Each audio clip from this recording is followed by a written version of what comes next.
இன்னைக்கு இந்த தமிழ்நாட்டை நல்லாட்சி பண்ணிட்டு இருக்க நம்ம அண்ணன் விஜய் அவர்கள் குழந்தைகளோட மனசை கெடுத்து நல்லா இருந்த குழந்தைகளை தூண்டி விட்டு ஓட்டு வாங்கிட்டாரு, ஜெயிச்சிட்டாருன்னு சொன்ன கட்சிகள் நம்முடைய முன்னாள் முதல்வர் ஸ்டாலின், அவர்களுடைய தவ புதல்வன் உதயநிதி ஸ்டாலின் மற்றும் பலர், அவர்களுடைய கட்சியை சார்ந்த அனைத்து அன்பர்களும் எல்லாரும் என்ன சொல்லிட்டு இருந்தாங்கன்னா, இந்த விஜய் குழந்தைகளோட மனசை கெடுத்துட்டாரு, குழந்தைகளை தூண்டி விட்டுட்டாரு, குழந்தைகள் அப்பா அம்மாவை போஸ்ட் பண்ணி தான் அவங்க ஓட்டு போட்டாங்க, இல்லாட்டி அவங்க ஓட்டே வாங்கியிருக்க மாட்டாங்க, ஜெயிச்சே இருக்க மாட்டாங்கன்னு புலம்பலான புலம்புல்.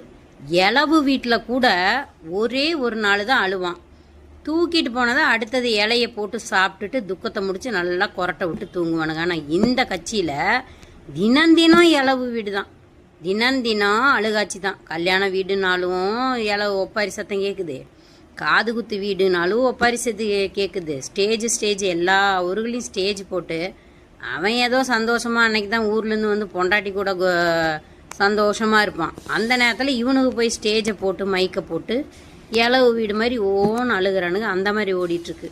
இப்போ நான் வீடியோ போடுறேன், ஒன்று பாருங்களேன். 1949 கட்சி ஆரம்பிச்சாங்க. சென்னை ராபின்சன் பூங்கால பேரறிஞர் அண்ணாவால் ஆரம்பிக்கப்பட்டு 1957 போட்டி இடலாமா வேண்டாமா அப்படின்னு திருச்சியில் நடைபெற்ற மாநாட்டில் ஒரு வாக்கு பெட்டி வச்சுதான் நாங்க கட்சிக்கு. பொண்ணுக்கு எத்தனை வயசு இருக்குன்னு நினைக்கிறீங்க?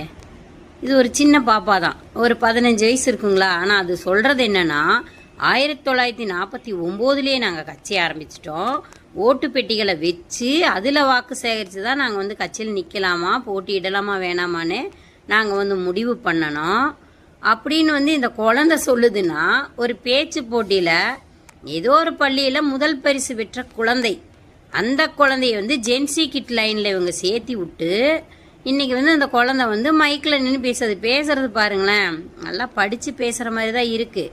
அந்த குழந்தைகளுக்கு 4 பெரியவங்க சொல்லி கொடுத்தானது. நானா எங்கள் அண்ணன் விஜய் அவர்கள் குழந்தைகள்லேருந்து பெரியவங்க வரை எல்லாருமே அரசியல் தெரிஞ்சுக்கணும் அப்படிங்கிறதுல ரொம்ப உறுதியாக இருந்தார். அந்த இடத்துலையும் அவர் தான் இன்னைக்கு ஜெயிச்சு நிற்கிறாரு.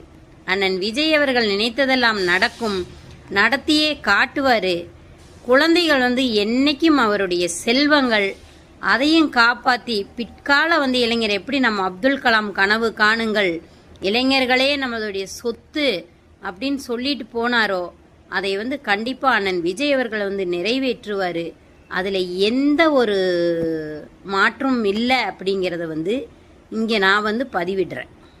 நாங்கள் 75 வருஷமாக காத்து வச்ச கட்சிங்க.